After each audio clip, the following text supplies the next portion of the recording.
Hey, this is Evan Longoria of your San Francisco Giants, and you're listening to Torture Cast.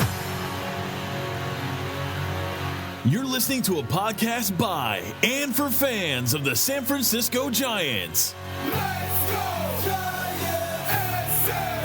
With hosts Willie Dills, Chad King, Ben Lee, and Eric Nathanson.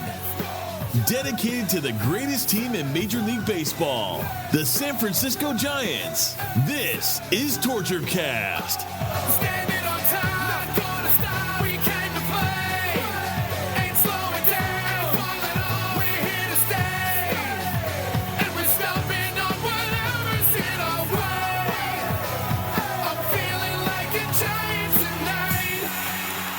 It's Thursday, May 3rd, 2018, and this is episode 141 of the Torture Cast, the podcast by and for fans of the San Francisco Giants. I'm your host, Chad King, and joining me once again from Georgia is Eric Nathanson. How you doing, Eric? Doing well. The Giants are coming to my state. I'm not going to get the chance to see them, but it'll be nice to have them on the local TV. Oh, that's right. I guess you'll get the local television, although you stream most of your games anyway. You'll just get maybe higher fidelity or something now? No, I honestly, this year, the MLB TV through the Amazon Fire Stick has been like amazing HD. Every Giants game has been crystal clear. Yeah, I just have to put up with Chip Carey for 3 days. Yeah, that's funny. Grew up on Skip Carey, of course, so as most of the country did. It was that and WGN, of course, with Steve Stone and those guys. It's funny how that happened growing up, and cable has always been around since the 80s, but the only international kind of cable broadcasts we got of regular hometown games were the Cubs and the Braves on TBS and WGN. So I wonder if that had a lot to do with who became a fan back in the 80s and maybe even the early 90s. You know what I mean? Like someone growing up in California who, before, all these Giants games were broadcast, it was very rare that the Giants game was on TV. But any other day, you come home from school, you pop on the tube, and the Braves game is starting or the Cubs game is starting. And as a kid, I used to do that all the time. I used to watch because that was like the only baseball you could watch. It was. I loved because WGN was local for me. Like, I didn't realize, because, we didn't have the internets and stuff back then. I did not realize that the Cubs games were getting broadcast to, like, the whole country. Yeah. I had no idea. It took, like, to pretty much college age to find that out and meet people from Iowa. Like, how'd you grow up watching the games? WGN. What? And it was a super station, and I didn't even realize it was, like, on TBS's level. And then way back in the day, the Mets and WOR was like a superstation, and I remember being really young and cable's infancy, being able to get those games too. But I mean, I watched Braves games randomly on TBS when I was younger. Cubs was a given for me though, and that's why I don't like Chip Carey. He came in after his grandfather Harry, and he just was not. Father, yeah, and he wasn't the right. There. Yeah, he wasn't the right fit in Chicago either, which is okay. Yeah, Len Casper's done a good job, but I'll put up with him this weekend. It's worth it to watch the Giants and be able to actually like pause and or switch channels on a commercial break instead of sitting through dead screen. Yeah, and you don't even have to put it on. Turn the sound on if you don't want to. If you get annoyed by Carey, so. No, I'll probably put some music on. So the Giants had a good week. We were looking forward to podcasting after the Dodgers series. We had to wait till after the Padres series. That's okay. It's 3 more games, and they did well over that the 7-game stretch. They ended up winning 5 of them. They took 3 of 4 from LA and 2 of 3 from San Diego. So, hey, no complaints here. I think it's exactly what the doctor ordered. They're now 16-15. They finally reached the 500 mark. Another 1 game over in 3rd place and 5.5 games back of Arizona, although Arizona is losing right now to LA, so it's possible they'll be 5 games back. But I will say this. I don't care who's in first place. Whoever's playing the Dodgers needs to win. So I don't care if Arizona's in first place and extends the lead over the Giants. That's irrelevant. Did you see my tweet last night? I wondered that aloud. No. I said, is it too early in the season to start rooting for the Dodgers because they're playing the first place Diamondbacks? And bitter Giants fan immediately responded with yes. And I agree. Maybe later on in the season, after the All-Star break and LA scuffling and we're still chasing Arizona. Yeah. But you're right. I'll agree with you there. It's different if the Giants, let's say, were in the race and they were chasing Arizona, and LA was out of the race at that point. Well, then that's the only possible way you could say, well, I hate to say this, but I actually hope the Dodgers win tonight, because it's not a threat for the Dodgers, to overtake the Giants or to get that playoff position. But we'll get there. Yeah, assumingly that the Dodgers are going to get better at some point, which we can talk about later with all their rash of injuries. You just kind of want to. I just want to bury them as far as I can, as far as they can get buried. That's true. Be nice to see. So the one thing that I think was amazing is at the beginning of the season, after Mad Bum went down, we kept saying they got to float around 500. We've been harping on this every recording. The other big thing was over their first 28 games, they played the Dodgers 10 times. And that was a real concern to both you and I, and to a lot of other Giants fans, saying, man, if the Dodgers are playing like they should be and the Giants are down a few men, if they go like 2-8 or 3-7 during that stretch, they're going to get kind of buried in the standings before they can even get Mad Bum back, and they're going to have to somehow, tread water during that time. And that they not only tread water, they beat the Dodgers 6 out of 10 times. So great, man. It's a little gravy on top too. Yeah, it kind of helped bury the Dodgers a little bit. Dodgers have struggled against the Giants and the Diamondbacks. And this homestand, 7-3, winning 3 series, 4 series in a row for the first time since June of 2016 when they shot up to the best record. Like, the Giants looked like a good, complete baseball team. They got contributions from everybody. Austin Jackson pitched in, Evan Longoria, Nick Hundley had a day. It came from everywhere. The Giants were better than a 500 club over the last few days, and I think they really started to show it. Yeah, I think you have a note here about what they hit during this homestand. Oh, well, that's been the problem. Everybody, and it's true, they were, I'm sure they were dead last in hitting with runners in scoring position before the homestand. And on the homestand, they hit a tick under 300. They hit 299 with runners in scoring position. They were 26 for 87. And that gets kind of skewed because they had 18 opportunities in the Padres game when they scored 9 runs to knock people in. And they were 5 for 18 on that one. So the Giants kind of turned it around. Guys like Austin Jackson had 2 hits I can think of that drove in runs that we didn't expect. Yesterday, Brandon Crawford had a base hit, finally driving in somebody other than himself. Mm-hmm. Brandon Belt contributed with a couple of shots off the walls, homers, Hundley poking the ball the other way. There's a list of players, and I haven't even mentioned Posey or McCutchen, Yeah, Posey's been almost the quiet one in this group, and he's been fine. He really he's hit has. 313 over the last week or whatever. He's doing his normal Posey things, but he's not, nothing flashy. He's not hitting 3 bombs. He's not hitting bases clearing doubles. He's just kind of getting on base and being one of the guys that scores and knocking in a couple here and there. He's doing his job, but yeah, it's been a great performance by Austin Jackson, who finally woke up. He had that big bases loaded clearing double. He had another one against San Diego. Crawford, he's still struggling mightily, but he had a couple of well-timed hits. Brandon Belt has certainly caught fire. And, you point this out, 299 with runners in scoring position over that 10-game stretch, that 10-game homestand. That, to me, was the biggest difference. If they hit their normal 190 or 200 or whatever they were before this homestand, they probably go 5-5 or 4-6, because some of those hits came with 2 outs, and they were needed for a couple of those victories. So it really does tie into that timely hitting and how important it is to knock those guys in when they're set up, because the Giants haven't been too bad with getting guys on base. It's just been delivering them, and they finally delivered this weekend, or the last homestand.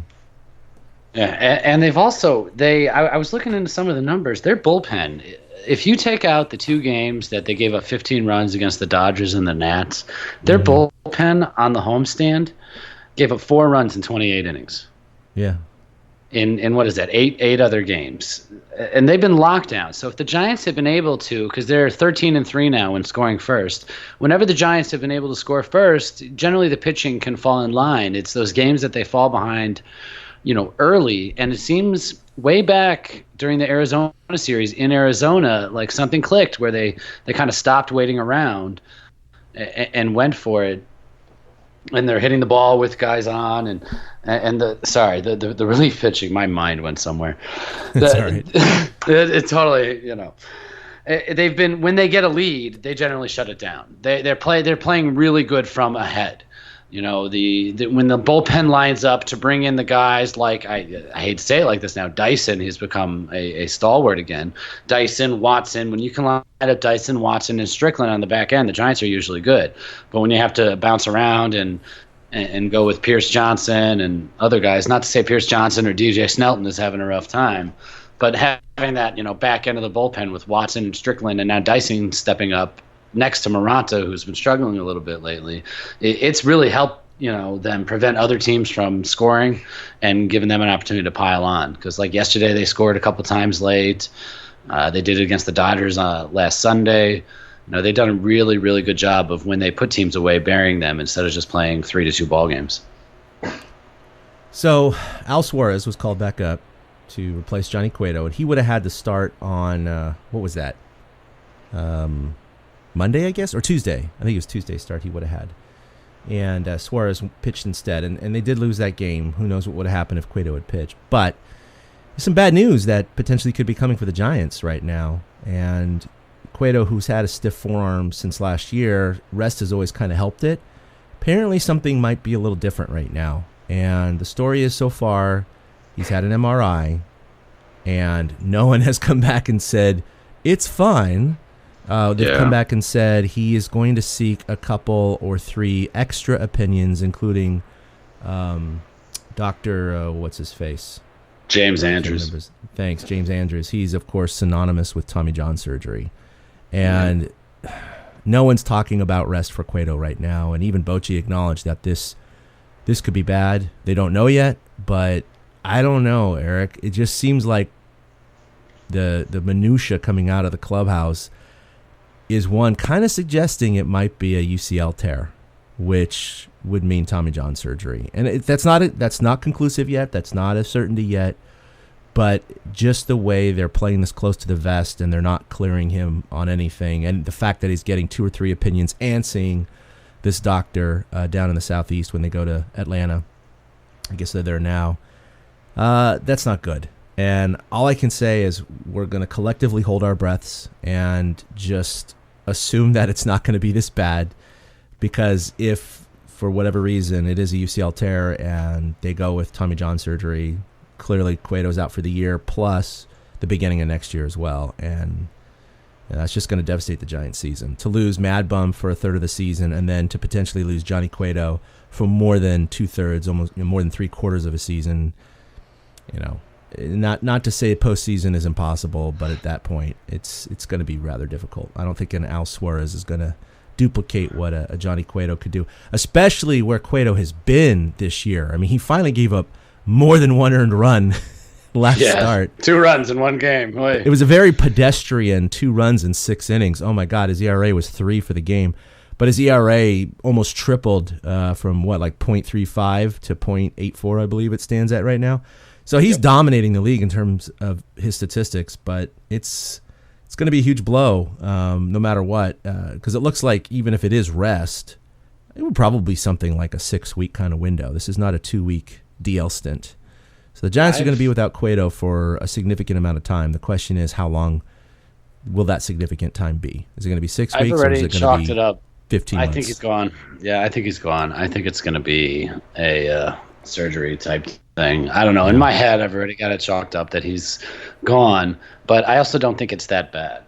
If they can put stuff together like this with Cueto as their ace, when Bumgarner comes back, they should still be okay. Andy Suarez could carry the load for a little bit. He's got good stuff. He's got good poise, and I think he's going to stay over Beatty. But to think that Holland and Samardzija are now the veterans of the rotation, that's, I think, the part that all Giants fans are having a hard time grasping. I mean, Holland got his first win yesterday, and he was aided by 9 runs. It's not like he's out there shutting people out. And Samardzija, his next start will be in Philly on Monday, and we got to hope that the ball doesn't bounce around out there. They're the 2 veteran leaders now, and then it's Ty Block, who's kind of a veteran, Chris Stratton, who's a half a veteran, and Andy Suarez, who's just coming up for his. I think he's staying. They were talking on the broadcast yesterday. He didn't even pack. He thought he was coming up for a spot start. So when he gets to Atlanta, like today, they're going to go shopping. You know, I don't know. I mean, Suarez did well. I know he got lit up and not lit up. He got hit a little harder in his first start than he did in his last start. I know Stratton got lit up last Saturday against the Dodgers, but that kind of got buried between Panda pitching, the fact that Stratton had a baby and everybody just kind of excused the jet lag and the baby and everything like that, and the fact that Cueto pitched so brilliantly that night as well. Mm-hmm. You know, we all kind of forgot about Stratton having a rough go of it, so hopefully he can bounce back. I think they can keep them around 500. I think this pitching staff, and then you replace Holland with Bumgarner when he comes back. I also, though, I think this offense can keep them afloat. I think they've shown by scoring 5 runs a game over the homestand that they can finally, string together many at bats with runners on base, keep the line moving, and they're hitting dingers. Yeah, I mean, who the hell expects? The offense has been fun to watch the last couple weeks. Yeah, every time somebody hits a homer, it's like 2-run homer or 3-run homer too. It's like really, really weird. Runs that, like, last year we're all like, or 2-3 years ago, even back in 2014, we were looking for runs in this way. Yeah. They had streaks of solo shots, and now this year it's a 2-run bomb, a 3-run bomb. Longo's got like 2 3-run bombs. Hundley's both are 2 runs. Mack has driven in 2 runs every time he homers. It's just weird. I know. I don't think they have a grand slam yet this year, do they? No, they don't. Yeah, what's funny is last week when Boston was in town against the A's, so this is like a week and a half ago, Boston had already hit their 5th grand slam of the year. That's crazy. I don't know if they're up to 6 or 7 by now, but that team puts runners on base. I mean, boy, if we had Boston's offense playing for this team, I think the Giants would be in first place right now. But that's another story. But that's the thing. With Matt coming back, there's no significant injury to the Giants starting lineup. Yeah. Yeah, you're right about that. It's just, if you assume Cueto was on target to having one of his Cueto-like years, a 2.5 to 3.0 ERA kind of frame, maybe put away 15 wins or so.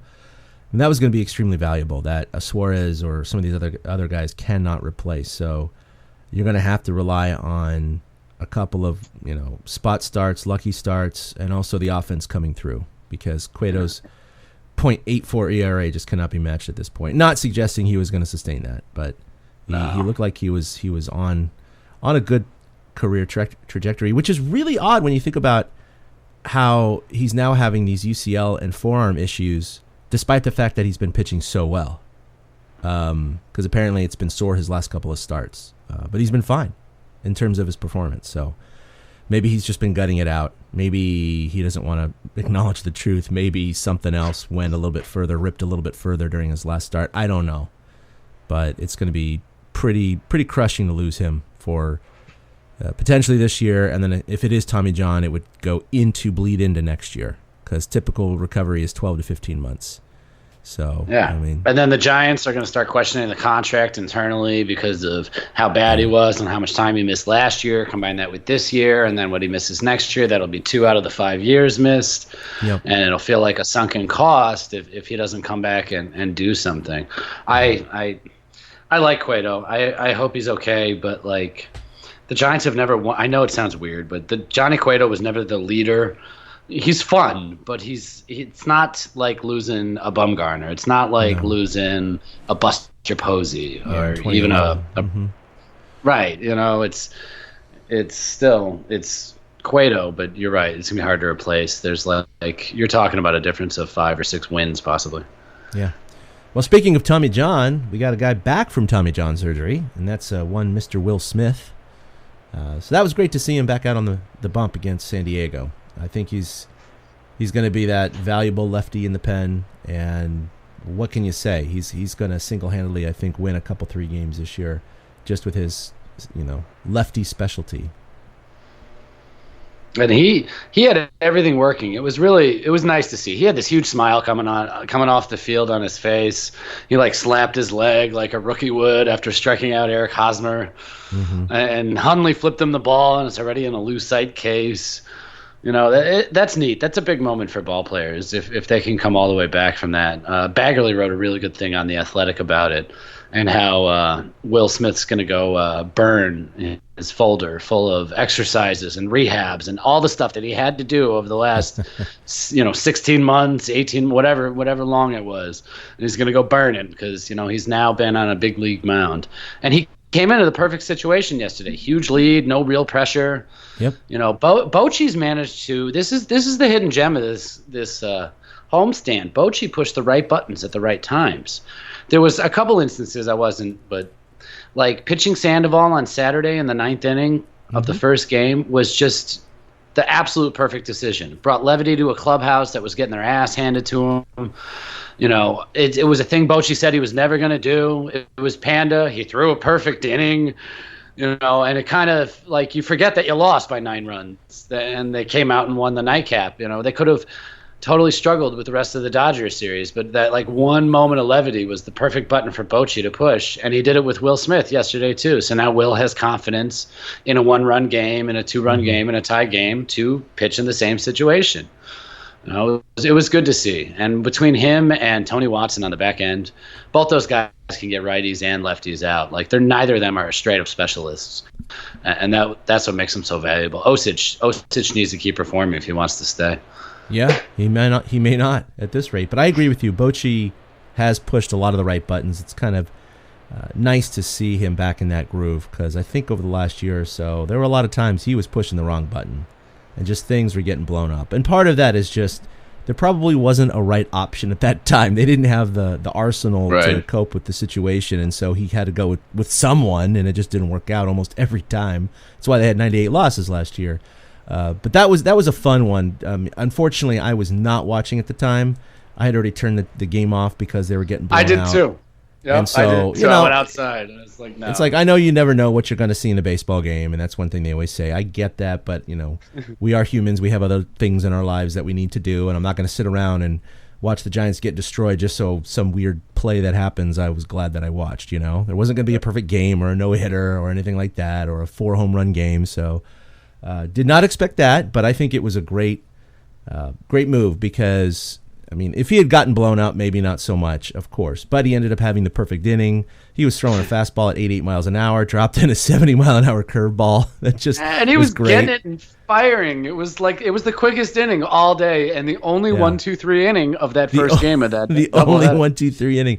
That was what's so great about it. He had 11 pitches, and 8 of them were strikes. He was grooving it, and it did. It brought a moment of levity to the clubhouse. They were to laugh about it after in between games, and it just kind of reset their tone to go into game 2 with like, all right, just forget about game number 1. We had a good time there at the end. This is just baseball. We get it. We get 0-0 again, and they went out and they won. So it's weird too because it highlighted Pablo's role with the team. Pablo is in the sure, I'll do whatever mode. And the Giants are willing to take it. Like, he's been kind of valuable in that respect, even though he's not like hitting a ton, but he's willing to do whatever it takes, be around. He's a clubhouse guy as it is. So like if he were to disappear from the equation, it would change the dynamics. I think he's one of the guys that keeps it happy and light. And plus he knows how to win. And the Giants are trying to remember how to win. They forgot how much the line coming into this year is they forgot how much they hated to lose. And I feel like we've watched them over this homestand remember how much they hated to lose. I mean, that comeback in the 9th inning against the Padres on Monday night, they were down 2 heading into the bottom, and then they would just – Buster Posey had a 10-pitch at-bat that worked for the walk. He then went from first to third faster than he's gone first to third in any other time in the StatCast era. by 2.5 seconds or miles an hour or something like that too. So he really put the hustle on. And then Hundley, I don't know, it seemed like a done deal already when he came up to hit, and he was able to work for his pitch. It was a different team. They don't want to die so much this year. Last year they rolled over and died, and this year they don't roll over and die. And Bochy has a lot to do with changing that atmosphere with doing them, and so do these other guys. This homestand was just so positive in so many ways. Like, the Giants needed it, because if they'd gone 5-5, 4-6, and they were a few games under, everybody would be like, "Oh crap, here we go again." Sorry about the dog in the background there. That's always great when your dog barks and you're podcasting when the wife gets home. Great. Well, timing. I can't wait till my puppies are old enough and good enough to just come. They love to chill under my desk, but they can't control themselves. Yes. So I can't really keep them in here right now. So I look forward to a time when they're just going to be laying at my feet while we're recording because they love it. It's their little den underneath the desk. Yeah, well, my dog's 14 years old, so she's a little hoarse, but she's all good. No, Pablo was on KMBR yesterday getting interviewed by Gary and Larry, our local station here. And he was on the patio. It was before the afternoon game, so they had him live right in front of AT&T Park. And I listened to most of the interview, and it was really kind of enlightening. They actually asked him a couple of tough questions about Boston. Like, why did you leave? Like, seriously, what about Boston was it really the $5 million? Was it really this? Was it really that? And you could tell he didn't really want to answer those questions. He was a little upset probably about being asked those questions. But they talked about his pitching performance, and he just said that he had so much fun on the mound. And that he didn't even know he had a curveball. He just tried it, and it worked. And he's dead serious, too. He's like, I don't even practice it. I just tried it, and it worked. And he's like, all right, cool. And they said, so you shook off Hundley, didn't you? And he's like, yeah, I did. And they're like, what did you shake off? And he's like, he called for a curveball. I just wanted a fastball then. So he did that.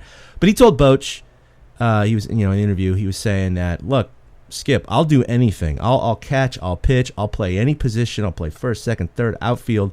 I'll coach third base. I'll coach first base. I'll go, like he starts talking about, I'll go get bats. I'll go do whatever you want to do. I just want to help this team. And he really reflected about things that are important in his life. He has like a 6-month-old and a 2-year-old now, and he knows how important life is, but he's also just really chilled out and relaxed, and he put way too much pressure on himself in Boston. And that was probably, he said, the number one mistake he made, is that he just put way too much pressure on himself in Boston because of the money. And now he's back in San Francisco. He loves it. He wishes he never left. People are still recognizing him on the street, buying him drinks, all those things. I think you could genuinely tell Panda is very, very happy to be back in San Francisco. And yeah, he's providing a little bit of that spark in the clubhouse in terms of his attitude. I think he's repaired most of the damage that he caused with fans and teammates in the front office when he left, because he did say some disparaging things about the Giants, which he fully regrets now. And he says he wants to retire as a Giant. So, but he's like, I don't know how long that will be. It could be this year, it could be 3 years from now. But it was cool to hear him be so candid about it. Yeah, he turned human, life hit him in the face and he's had to deal with it. Yeah. And we all like the comforts of home, and San Francisco's home to him. It's where he grew up, basically. He just forgot what that was like. I can't blame him. We all go for the brass ring, Yeah. And they're asking him about his idols. I didn't know this, but his 2 idols were the Big Cat and Omar Vizquel. Oh, wow. So he actually overlapped with Omar in 2008. So he said it was just incredible to be at third base while his idol is at shortstop, in the same game. So that was something I didn't realize, that those were his 2 idols growing up. So that was pretty cool. It's funny to hear him say that those are his idols because, I've been like a full-grown adult since those guys were in the league. Yes. Andres Galarraga and Omar Vizquel. So. Well, I can see Galarraga in his batting stance a little bit now that I think about it, because the way the Big Cat, kind of hunched his shoulders, I kind of see that with Pablo a little bit. Yeah. All right, so I'm going to go through a little injury update and go back to Alan Hansen. But Joe Panik, he did have surgery to repair a torn UCL in his left thumb. And that he was back at the Giants clubhouse on Wednesday. Apparently he was in good spirits, and he had a successful operation. I guess it's over on the top side of his hand, so the rehab isn't going to be as complicated as some other thumb injuries. So they're expecting about 6 weeks before he's back, which actually kind of lines up with the timetable for Bumgarner's return. So it might be that we see those two returning to the lineup within days of each other. But in the meantime, they did call up Alan Hansen. And to be honest, I didn't know really anything about this kid. He's 25 years old, from the Dominican Republic. He does have a couple more than cups of coffee with the Pirates and the White Sox. He's got 262 career at-bats. Career hitter average around 221, and he's got 5 bombs. He, of course, has already had one with the Giants that he hit the other day. which is a big so one. weird, so unexpected, out of nowhere. It was so weird, I know, to see this little guy do that. But well, apparently he only can play for organizations that have black in their colors. So, Pirates, yeah. Yeah, because I remember seeing him both with Pittsburgh and briefly with the White Sox, and I'm like, he looks the same everywhere he goes, and it's because he's always been in, black dominant. It's just funny. Not like the Cardinals or the Reds or something, yeah. Right. You can go blue, red, black. No, everything's got black in it. Yeah. Well, that's great. Oh, yeah, and his nickname is El Chamaquito, which I guess is colloquial in Spanish for kid or guy or kiddo. So it's like, hey, kiddo, hey, kid, something like that. Oh, so he's like a little brother type. Something like that, yeah. He looks like, he looks like a he speedster. hustles. He's a smaller guy, right. yeah. I don't know. Between him and Kelby, I think they can handle it. As Bochy said, they're going to ham and egg it. Yep. Panic is really the only serious injury they've got in the starting lineup right now. And the way Kelby has been swinging the bat, he feels like he's been in the middle of like 3 or 4 rallies in the last week. I think we're going to see a ton of him. That's the thing. Tomlinson has been in the middle of a lot of these rallies, and he's had some great at-bats, and he's covering the plate. He's got a spindly, thin body, but he just is able to wave that bat and cover the strike zone, and he's going the other way with pitches, but he's driving it with pretty good power. Not power to the outfield, but I mean line drives. He's poking these fairly hard line drives to for singles and doubles, and in the middle of these rallies. So yeah, he's they're going to got have quick to hands. hold with him. I think his hands are are the second quickest behind Joe, probably. Yeah. So I think they'll be okay. It's 6 weeks, but Joe Panic, he's hitting 284, something like that. He had those 3 home runs in the beginning, the first 3 games of the season, basically, and he hasn't hit one since, which is really odd how it goes in streaks like that. So yeah, they're not going to really miss any power. They might miss a couple of base hits and maybe a play or 2 in the field. It shouldn't be really significant as far as a dip. So they should be okay covering with those 2 guys, Hansen and Tomlinson.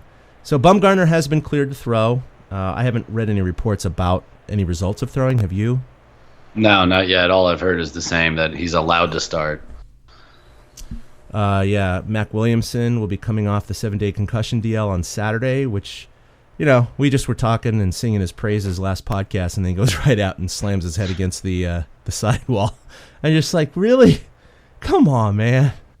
What's going on with his team? Thank God it was only a concussion, and he passed concussion protocol already, so he's going to be fine. But it was kind of scary to watch and go, man, he's just coming up and raking the ball, and now you got to take him right back out of the lineup? What the hell is going on here? But he'll be back. Hopefully he'll provide some of that extra pop in Atlanta and hopefully in Philly, because Philly is, one of the most homer-happy ballparks in the major leagues. And for him, a routine fly ball might go out. That's the truth. He hits it so flipping hard. He does. We see him make, hit an upper deck shot there in Citizens Bank Park. Would be fun. Yeah, I could see that. And then, not that we care at this point, I think we belabored this, but no update on Melanson. So, whatever. Screw him at this point. Sorry. A little bitter, I guess. That's all right. Strickland's doing fine. I know he gave up the homer to Hosmer the other night, but Hosmer was like red hot that entire series, and he did a good job driving the ball the other way. Strickland had a look on his face like, how the F did that guy hit that ball out there? And I kind of agreed with him. Yeah, so I didn't find when that. You see it live or, kind of from the pitcher's point of view, I didn't think it was out, but it just kept sailing opposite way. And I know a lot of people exploded on Twitter. Why did they put him in? God damn it, Bochy. Strikes again. And it's like, guys, his ERA is still under 2. I mean, what would you suggest? He's our best option right now. And he's not. That was the first game that they lost in which he blew something. You know what I mean? He had 2 blown saves. The Giants actually won those games. He has, 7 saves so far, 7 of 9. And this was not a safe situation. This was a tie game in the 9th inning. And, yeah, he got the loss because he gave up a solo shot to Hosmer. But it's like, it's going to happen, guys. He cannot be perfect every time he comes out into a high leverage situation. Now, I will say, if it's every other high leverage situation in which he's given up a run, even if his ERA stays low, yeah, maybe they're going to have that conversation. But I don't think they have another option right now. Well, look at the 3 games they lost on the homestand. 2 were blowouts, and 1 was that game. That was it. You know what I mean? That's pretty damn impressive if you ask me. And he saved 2 games against L.A. Yep. So, there you go. Yeah, I like Strickland. Yeah, he's doing his job well. I like him. I think if he's got to pitch this weekend, he'll do well again. He's from down here, and he was with Smoltz in the offseason, working on his pitching, understanding how to approach hitters better, and I think that's the results that have shown. I've never seen him throw so many curveballs and off-speed pitches, and it's like finally Strickland figured it out. Yeah, he's maturing. It's not just mano-y-mano, hit my cheese. It's now he's becoming more of a pitcher, which is good to see. Yep. It's going to only lengthen his career. All right, we can talk about who's hot and who's not. We talked about Nick Hundley this week. He was 7 for 11 with 2 bombs and 6 RBI. And this is great to see because in the beginning of the season, he was hitting atom ball after atom ball after atom ball. And he had nothing to show for it. And now things are falling, and just falling over the fence, too. He had a home run yesterday, but he also had a double off the wall that I thought was gone when he hit it. I was watching the game live yesterday. So he almost had 2 bombs yesterday. But he's been driving in, 6 runs in the 5 games he played. He's been hot. He probably single-handedly won a couple of games for the Giants. He did with the walk-off, scored of course. 4 runs. Yeah. Yesterday. Yeah. Oh, and by the way, that game every time he got on, they knocked him in. Yeah, go ahead. The 3-run rally in the 9th inning. Do you know how many 2-out, 2-strike pitches the Giants had? Something like 10 to 12 or something like that. It was 8. Wow. 8 times they were down to their last strike. That's pretty impressive. That's a game they lose last year. That's why I feel more confident about this team, because winners know how to win.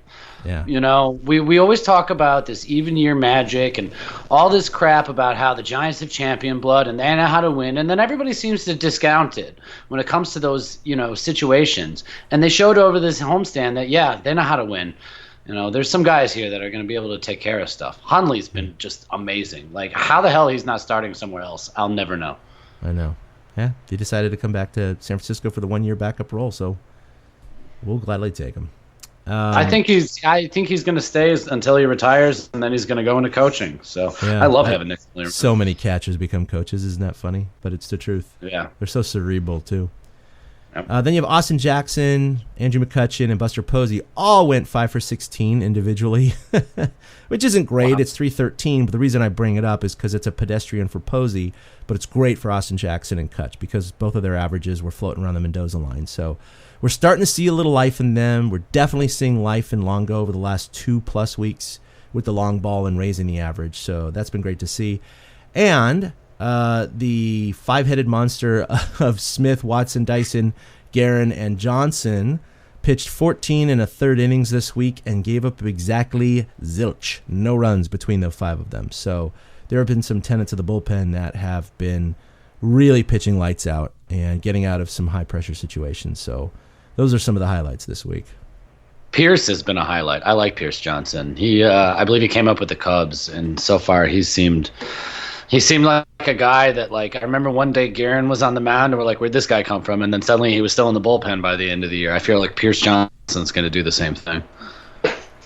And then just for kind of doubling down on last week's episode in which we talked about all the Belt hate and we don't quite understand it, I sent this tweet out yesterday, so the stats may be just a day old. But Brandon Belt, I know you love him or you hate him. I don't know why he's polarizing. They even talked about it with Andrew Baggerly on KMBR the other day, just joking about how even a guy like Bags, who covers the team every day, is just like, look, I know he's streaky, but I don't understand the hate for this guy. I mean, he's like among the leaders in a lot of different categories.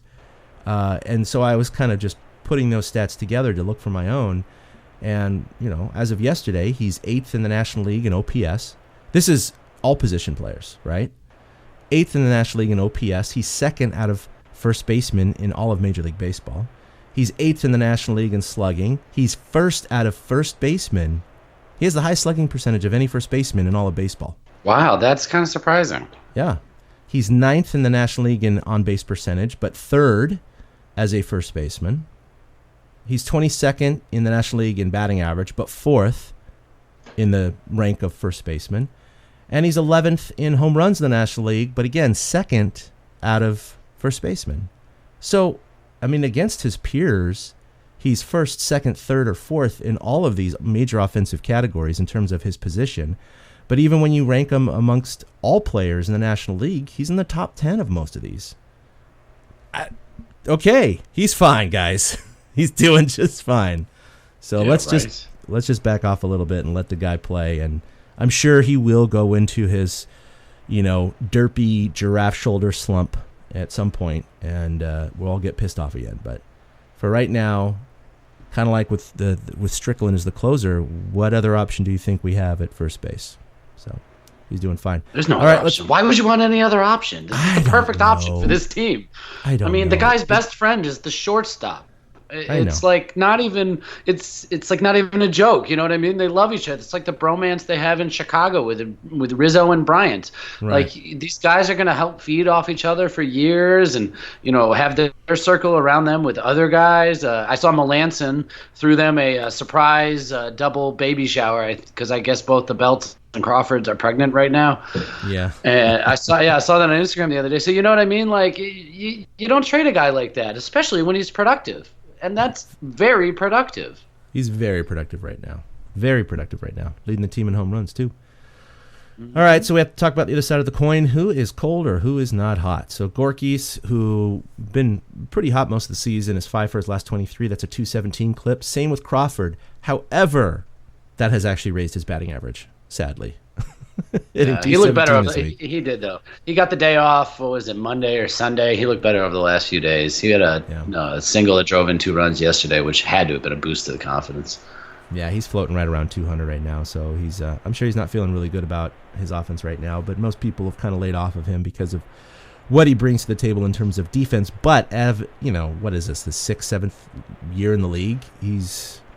He's not going to hit 200 for the year, I know, but at the same time, he's kind of on a track to have one of his worst offensive years ever. So hopefully that turns around. Plenty of time to do it, but we got to see some more life in him. Chris Stratton, we talked about him. He finally got blown up, but I think a lot of people are just chalking it up to coming off the paternity leave. He's just had a kid, lack of sleep, jet lag, yada, yada, yada. So I think everyone's going to give him a pass on that start and see what he does over his next 2 to 3 starts to see if there's any lingering issues. Not too worried about him. He's starting the road trip, so he'll get 2 turns, Yeah, he'll get 2 turns, exactly. Derek Law, who, when he came up, I thought he was going to be the next stud in the bullpen, and it has just not turned out that way. He's really, really struggled over the last couple of years, and he's given up 5 earned runs in 3 innings pitched. So I think his season ERA now is 9.7 something or another. So he's he's one of those guys that might not be on the team too long. And, of course, Derek Holland, he was very marginal his last start. He had 5 innings and 3 runs, but over his 2 starts, which did occur during the week, 7 earned runs in 8 1/3 innings pitched. But he did get the win yesterday, which was good to see, but it was getting close. He was pitching in the 5th inning there, and Bochy was like, God damn it, stop putting guys on base, Derek. Yeah. I don't want to have to pull you out. I'm trying to give you the win here. But, of course, you're never going to sacrifice a win or a game to give a pitcher a win. But he was able to squeeze through it. Right, he sent up Ty Block to pinch hit for Derek Holland. And then he sent Ty Block to pinch hit for Derek Holland. That was the weirdest thing. Yeah, he had to because Kutch came out of the game after getting hit by the pitch, and thankfully that's just a bruise. Yeah. But he had to do it, and I think that we saw Holland in the dugout, with Bochy, and I think that Holland was kind of giving Bochy grief, like, really, you're going to send this kid out there to pinch hit for me? It was a good moment for Holland because none of them had been really good moments for Holland yet. No, and I was fine with him getting out of the game because he was not dominating that game. In a normal situation, of course. Yeah, you're going to let the pitcher hit if you're going to pinch hit with another pitcher anyway, because you're right. Kutch went out, so they already had to burn a bench guy to go out there. Blanco went out to cover McCutcheon's spot, but I wanted to double back. Funny. You mentioned Gorkys. I think we could. I don't have Blanco's stats in front of me, but he has not played as well over the last couple weeks. Mm-hmm. And Hunter's on his rehab assignment. Max coming back. Slater has proven to be okay out there. I think Gorkys and Blanco's days are numbered. You think both of them? And Yes, I think they'll be DFA'd at separate times, and I'm not sure if Gorky's clears waivers, but I could totally see Blanco, if he clears waivers, taking the assignment and going to Sacramento. Yeah. I'm not sure what would happen with Gorky's. Blanco, though, he's left-handed. That's an advantage, but he hasn't been playing as well, and they could get the same production out of Hunter Pence and Austin Slater and Steven Duggar than they're getting out of Blanco and Gorky's. Blanco is hitting 300 on the season, 18 for 60. And Gorky's is down to 250. He's but with fewer at bats, he's 12 for 48. So yeah, Blanco's not. He actually has not been hitting too poorly here. 11 strikeouts, 60 at bats, only 1 RBI, which is pretty shocking. In the last 14 days, I'm gonna pull it up. I bet it's not as good as what I mean, because he started out hot. I'm totally gonna get screwed by this. Nope, last 7 days he's 6 for 17, a 353 clip. Yeah, but that's funny because he's 242 for the last 14 days. So it must be a week and a half ago that I'm thinking about. That's crazy. Yeah, exactly right. So I would say Blanco is probably safer at the moment than Gorky's, but I think that they're going to have to cut bait with these guys eventually just because they have depth and they need to get guys on the roster when they bring up that depth. Duggar is starting to play better, and he's going to knock on the door pretty soon. Exactly. All right, well, coming up for the Giants, they got a long road trip here in May. In fact, May is pretty brutal on the Giants. This upcoming road trip is going to be 3 in Atlanta, 4 in Philadelphia, and 3 in Pittsburgh before they return home. Aside from the 2 Padres games on May 1st and 2nd, they only have 1 homestand in the entire month of May. They have 7 more home games at home, I just was redundant there. They have 7 home games in May, 18 on the road. So it's a pretty brutal month for the Giants. Yeah, but I'm going to give them a little – their offense is starting to click, and look at these ballparks they get to hit in this month. Yes. Atlanta, decent hitter's park. Philly, definitely a good hitter's park. Pittsburgh, it's an okay park. It plays a little like AT&T at times. And then the second road trip goes to Houston, Wrigley, and Colorado. So their bats might be able to carry them through this month. This could be one of their higher scoring months, or if not, of the whole season. They're poised to – I was going to say there's more runs to hit well, for sure. Yeah, they score on the road. They do, and they showed it on the last road trip in Anaheim, and I think that's the kind of stuff we can expect to see in Atlanta and at least Philly. Yeah, Atlanta's leading the NL East right now with a 19-11 record. They've been a big surprise this year. They just overtook New York. Philadelphia, also in the East, is 17-13, 2 games back of the Braves, and Pittsburgh is also above 500, 17-15, 2 games back of the Brewers. So, yeah, all 3 teams they're facing are over 500 at the moment. Yeah, everybody's going to find out what they're made of on this road trip. I really feel like it's one of those for the Giants, and if they come out of it with a 7-3, 6-4, I think that bodes well for the continued success of this season. Yeah. All right, well, I think that's going to do it for episode 141 of the Torture Cast. I know that Eric is still putting up his torture report. In fact, do you have one going up tomorrow? I do. I will have one going up tomorrow. There's some stats and stuff that I didn't manage to squeeze in here, so you can look for that tomorrow morning. Okay, fantastic. All right, well, you can follow us collectively on Twitter at TortureCast, like us on Facebook, easy to find, or you can follow us individually at 2OutHits. That's with the number 2 for Eric, and I'm at ChadK21. You got anything else, Eric? No, that's about it. Torture Report weekly, and you'll hear from us again after the Giants win a bunch of games. Yeah, well, let's hope for a successful road trip. We'll see you sometime next week for episode 142. Until then, this is Chad signing off. We'll see you next time. Ba-boom. A big thank you to everybody for listening to the Torture Cast, the podcast by and for fans of the San Francisco Giants. Follow us on Twitter at TortureCast. You can also like us on Facebook or check out our blog at torturecast.com. I also want to say thank you to Ashcon and Bailey for letting us use their song Feeling Like a Giant for our intro. For Ben Lee and Chad King, my name is Willie Dills saying, we'll see you next time.